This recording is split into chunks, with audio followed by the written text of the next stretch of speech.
Traditionally, the brokerage community used to be specialized. Yeah. People used to say, I'm a specialist in the Upper East Side. I'm a Which specialist in the doesn't Upper West exist Side. anymore. I'm a specialist downtown. If you do it now, you're dead. Like, you cannot do business in New York.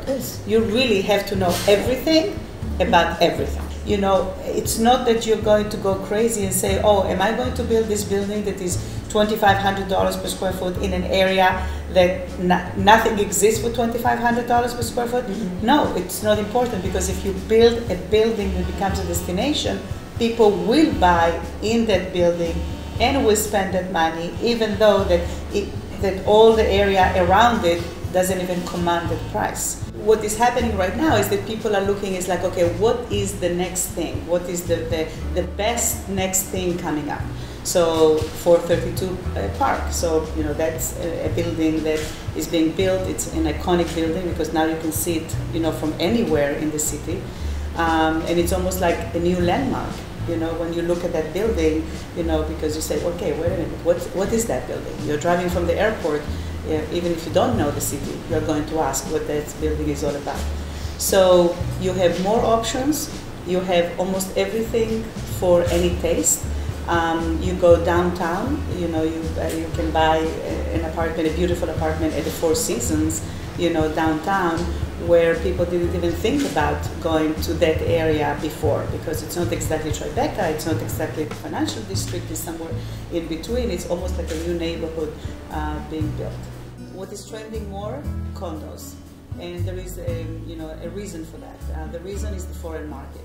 So the foreign market, you know, most of them, first of all, cannot even get into a co-op, even if they wanted to. So the condo market is really driven by the foreigners, and foreigners are still looking at New York City as a safe deposit box.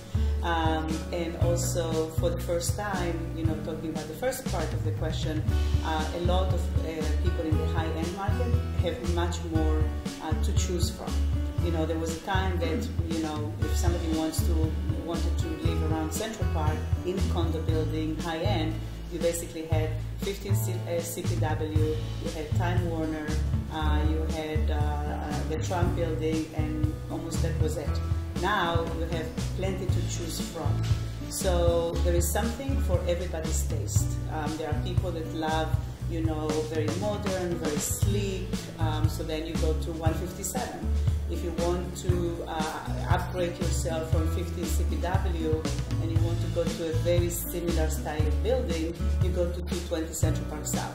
So, you know, what basically Steve Roth did in 220 Central Park South, he took all the good things from 15 CPW, replicated it, and added on top of that the best of the best of the best of the best. So now it's like the most, you know, talked building in town.